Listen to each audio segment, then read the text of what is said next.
নম্বর, স্বামী স্ত্রীর মাঝে কোনো সন্দেহ রাখা যাবে না। স্বামী স্ত্রীর মাঝে কোনো সন্দেহ, এখন তো বর্তমানে সন্দেহ রোগ কম না বেশি?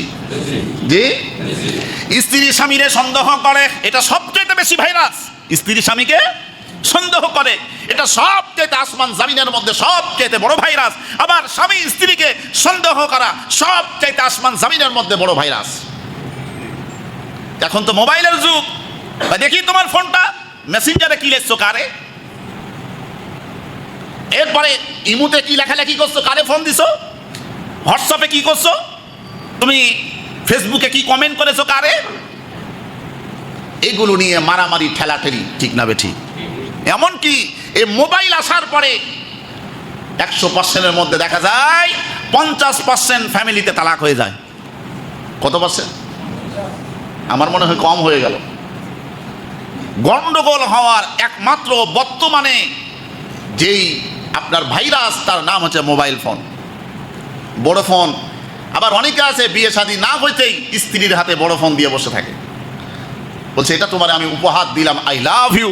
আর কিছু দেওয়ার পায় না। আরে একটা আপনার কোরআন শরীফ হাদিয়া দিবে স্ত্রী, তোমাকে আমি কোরআন দিলাম, আল্লাহ কালাম তোমাকে হাদিয়া দিলাম, তুমি কোরআন পড়বা, এই কোরআনটা পড়ে তুমি আমাকে শোনাবা। আমি কোরআন শোনার পরে আমার আত্মাটা, অন্তরটা ঠান্ডা হবে। বলেন তো দেখি, এই কাজ যদি করা হয় স্বামী স্ত্রীর মধ্যে ভালোবাসা সৃষ্টি হবে না দূরত্ব হবে? সম্মানিত শুধু তাহলে স্ত্রী স্বামীকে, স্বামী স্ত্রীকে আমরা সন্দেহর এ রোগ, বিশ্বনবী মুহাম্মদ রাসূলুল্লাহ সাল্লাল্লাহু আলাইহি সাল্লামের সহিহ হাদিস, এই কাজ করা যাবে না, যাবে না, যাবে না, প্রমাণ ছাড়া। এমনিতে সন্দেহ কয় তোমার সাথে অমুকের সম্পর্ক আছে। কিছুদিন আগের কথা, এ বালিয়াদিগির ঘটনা বলছি, এমন ঘটনা তালাক পর্যন্ত চলে গেছে। কি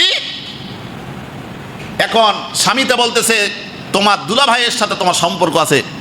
এটা বেশি দূর না, এখান থেকে বালিয়াদিগির ঘটনা, কয়েকদিন আগে তালাক হলো। নাম বললে চিনবেন, কিন্তু এটা গীবতের পর্যায়ে চলে যাবে, এই জন্য বলবো না।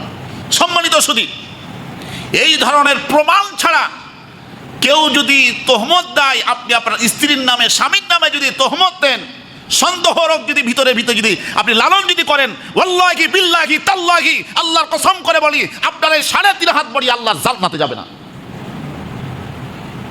এই রোগকে সরাতে হবে, ট্রিটমেন্ট করতে হবে, চিকিৎসা করতে হবে। বলতে পারেন হুজুর চিকিৎসা কেমনে করবো? এটাকে ডাক্তারের কাছে যাব, কবিরাজের কাছে যাব?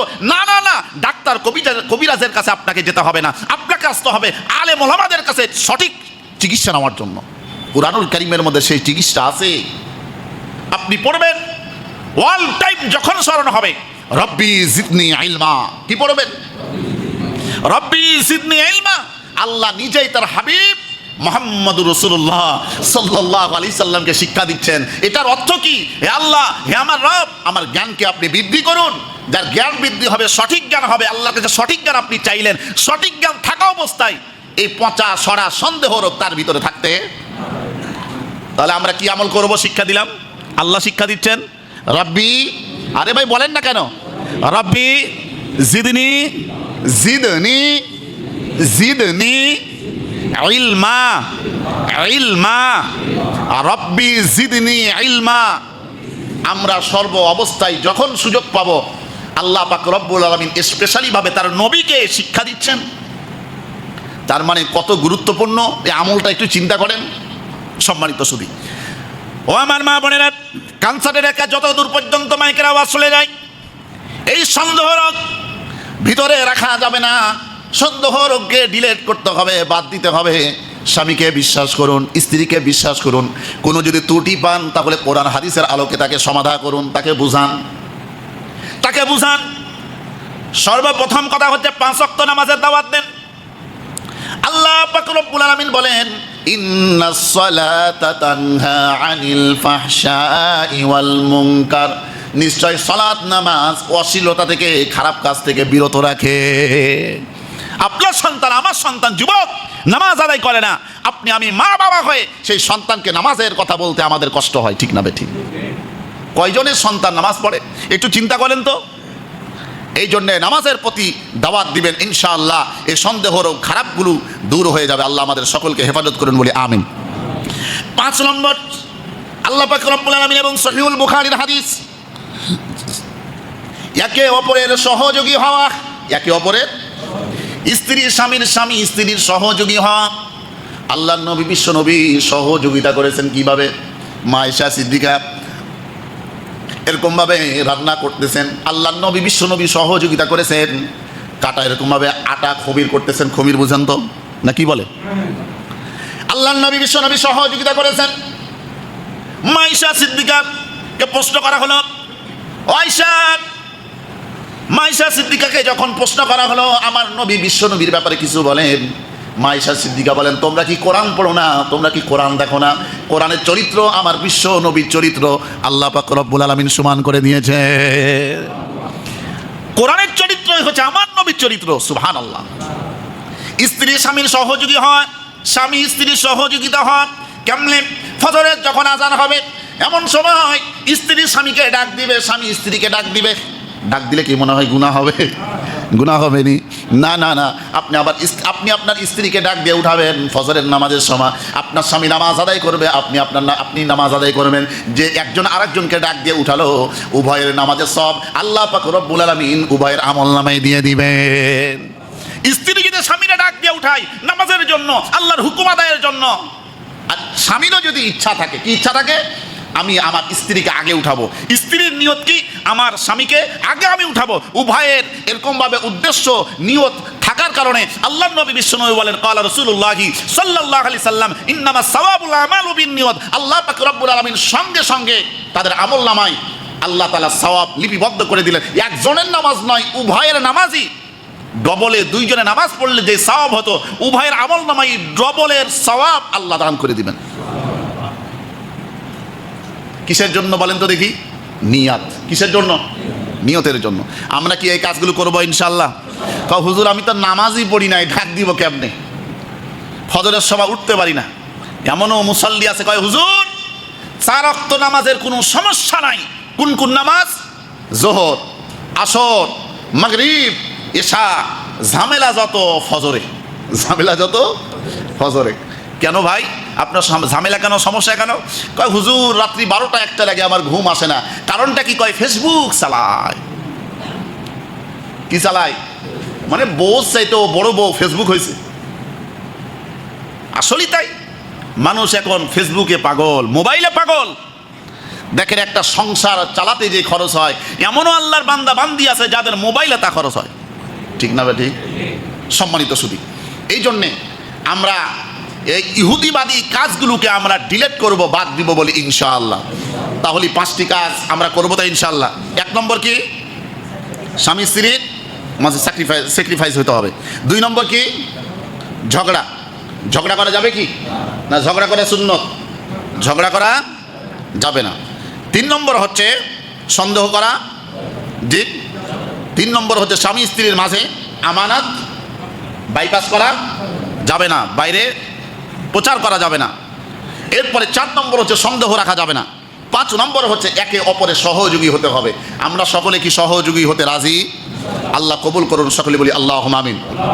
এরপরে এখন হচ্ছে এই 5টা কাজ আমাদের সর্বপ্রথম করতে হবে, তাহলে আমাদের সংসারটা সোনার সংসার হয়ে যাবে, শান্তির সংসার হয়ে যাবে। আর স্বামী স্ত্রী, স্ত্রী স্বামীর, কোনো মুমিন মুসলমান যদি এই কাজগুলো যদি করে, তাহলে দুনিয়াতে যেমন তাদের সংসারটা শান্তিময় হবে, তেমনি ভাবে স্বামী স্ত্রী উভয়ে একসাথে আল্লাহর জান্নাতে থাকবে। বাড়িতে যা বলিয়েন সুবহানাল্লাহ নাকি? স্ত্রী করবে কয়টা আমল? 9টা। স্বামী করবে কয়টা আমল? জি 9টা। আমি যেটা বের করেছি সম্মানিত সুধী ও আল্লাহর বান্দা বান্দিরা, এবার আসেন স্ত্রীর উপরে স্বামীর দায়িত্ব হলো 9টি। কয়টি? নাম্বার 1, 1 নম্বর হচ্ছে স্ত্রী স্বামী, স্বামী স্ত্রী। স্ত্রী এরকমভাবে স্বামী স্ত্রীর উপর দায়িত্ব পালন করবে যে 9টি। 1 নম্বর হচ্ছে আপনার স্ত্রীর যাবতীয় যত অর্থনৈতিক বিষয় আছে এগুলোকে পালন করবে, পূরণ করবে। অর্থনৈতিক বিষয়গুলো পালন করবে। আমার নবী বিশ্বনবী মুহাম্মদ সাল্লাল্লাহু আলাইহি সাল্লাম বলেন, নাম্বার 1 নম্বর হচ্ছে মোহরানা পূরণ করতে হবে, ক্লিয়ার করতে হবে। এখন দেখা যায় অনেকে আল্লাহর বান্দা বান্দি আছে যারা বিবাহর পরে কাবিলতু হওয়ার পরে মোহরানা কয় 1 লক্ষ, 2 লক্ষ, 5 লক্ষ, 10 লক্ষ, 20 লক্ষ 1 কোটি পর্যন্ত আমি বিয়ের অনুষ্ঠানে গেছি, তবে কথা হচ্ছে বাকি। কি ভাই? বাকি। আপনি এত টাকা বাকিতে জনগণকে দেখালেন, এত টাকা মোহর দিয়ে বিবাহ করেছেন, বাপের বেটা সাদ্দাম, তাহলে কতই না বড় লোক মানুষ। এত টাকা মোহরানা, শ্বশুর বাবাজি চিন্তা করতেছে টেনশন নাই, আমার মেয়েকে ছাড়তে পারবে না।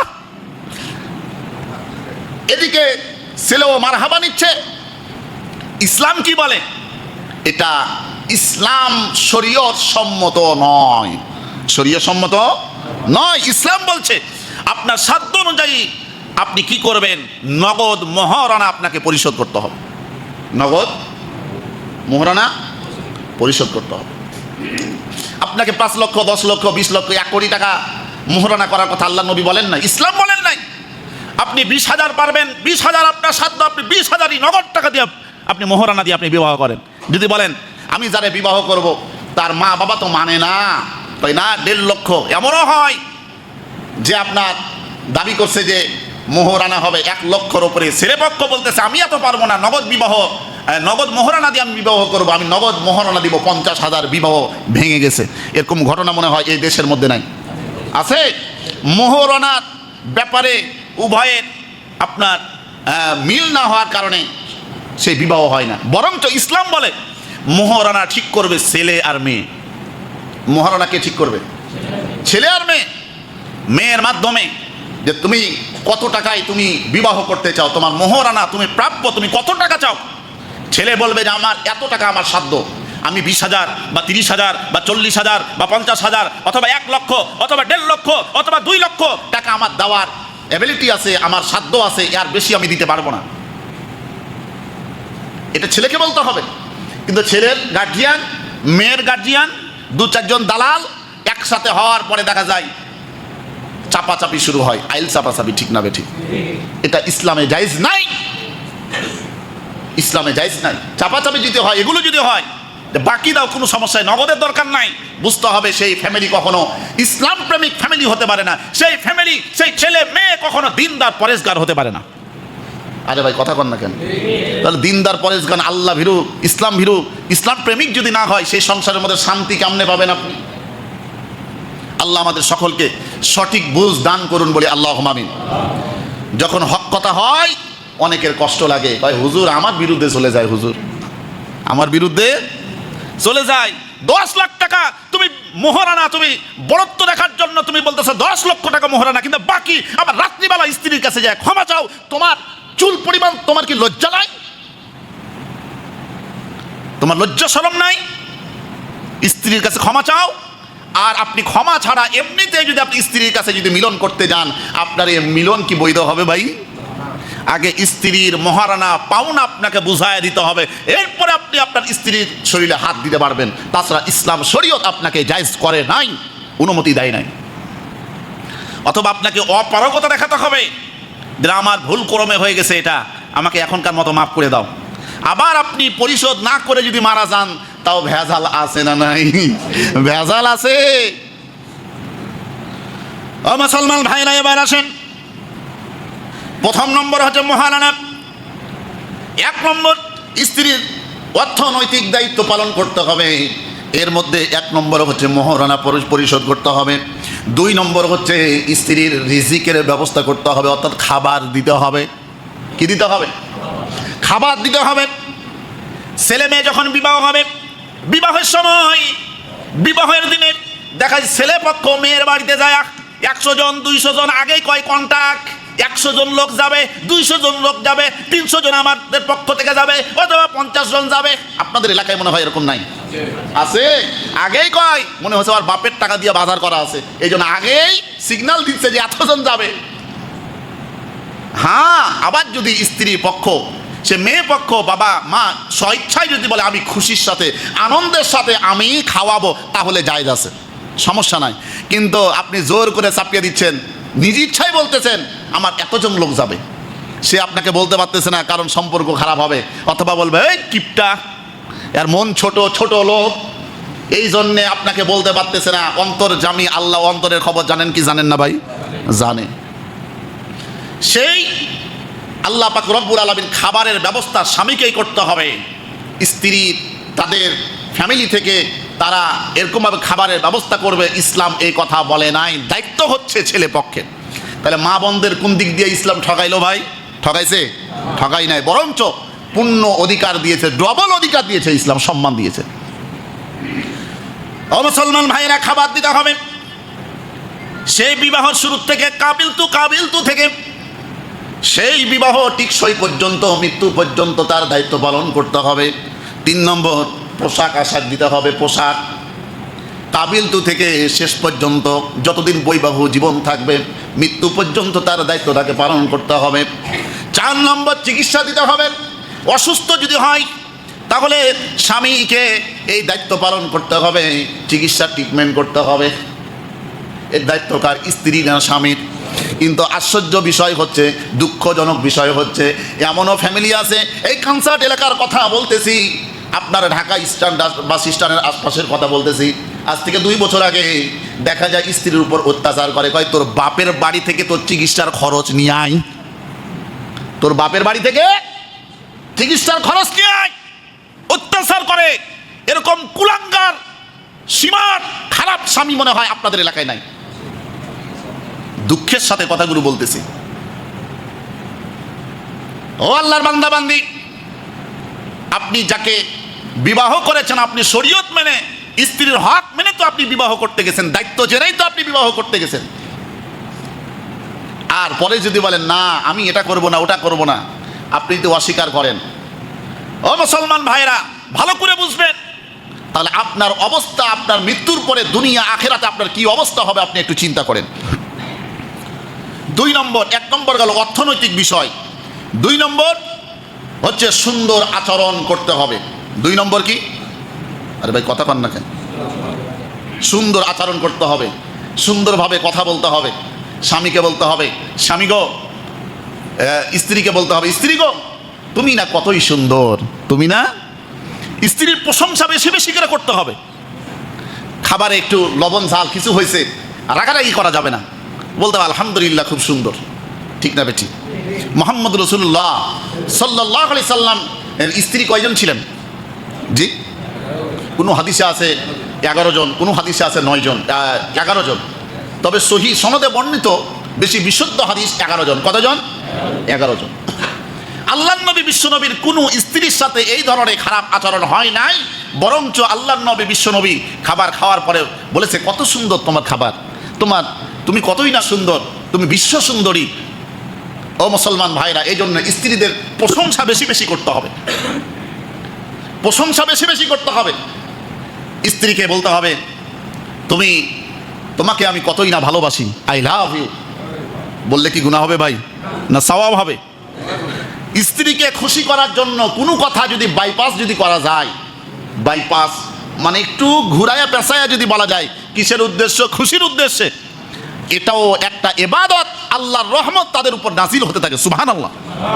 রাত্রিবেলা এখন স্বামী গেছে, হাদিস বলতেছি, যাওয়ার পরে স্ত্রীকে বলতেছে স্বামী গো, ধরেন বলতেছে আমার একটা স্বর্ণের চেন দরকার, অথবা কানের দরকার, অথবা নাকের দরকার, অথবা হাতের দরকার, বালার দরকার। আপনার দেওয়া সাধ্য নয়, আপনি বিপদের মধ্যে আছেন, এটা স্ত্রী তো আর বুঝবে না। আপনি এখন খুশি করার জন্য বললেন, স্ত্রী কোনো টেনশন নাই, ইনশাআল্লাহ ইনশাআল্লাহ আমি তোমাকে দিব। আপনি যে বললেন দিব, কিন্তু দেওয়ার ক্ষমতা আপনার নাই। আপনি বলেছেন দিব, স্ত্রীও খুশি হয়েছে, আল্লাহর আরশ পর্যন্ত খুশি হয়ে যায়। আপনি বলবেন, সমস্যা নাই। আল্লাহ পাক স্বামী স্ত্রী যখন একত্রিত যখন হয়, স্বামী স্ত্রীর মধ্যে যখন মধুর মিলন যখন শুরু হয়, স্বামী স্ত্রীর মধ্যে যখন ভালোবাসা তৈরি হয়, সুন্দর আচরণ শুরু হয়, সুন্দর ব্যবহার শুরু হয়, আল্লাহ পর্যন্ত খুশিতে হাসতে থাকে। সুবহানাল্লাহ। আল্লাহর রহমতের ফেরেশতারা হাসতে থাকে আনন্দতে, আর তাদের জন্য আল্লাহর কাছে দোয়া করতে থাকে। কি করতে থাকে? দোয়া করতে থাকে। কিন্তু এই কাজগুলো কি আমরা করি ভাইজান? আমরা এই কাজগুলো করি না, কিন্তু আমাদের করতে হবে। আল্লাহ তাআলা আমাদের সকলকে এই কাজগুলো করার তৌফিক দান করুন, সকল বলি আল্লাহুম্মা আমিন। তাহলে প্রথমে যে বলছিলাম, স্বামী স্ত্রীর উভয় কয়টি আমল? 5টি। প্রথম কয়টি? স্বামী স্ত্রী উভয়কে মানতে হবে কয়টি? 5টি। আর স্বামী স্ত্রীর কয়টি হক আদায় করবে? 9টি। 9টি দায়িত্ব পালন করবে, 9টি কাজ করবে। তার মধ্যে আজকে বললাম 2টি, বাকি থাকলো কয়টি? 7টি। আর স্ত্রী স্বামীর দায়িত্ব পালন করবে, স্বামীর হক আদায় করবে আরও 9টি। তাহলে মোট কয়টি হলো? 9 আর 7 জি 16টি। ইনশাল্লাহ সামনের জুমায় আলোচনা হবে।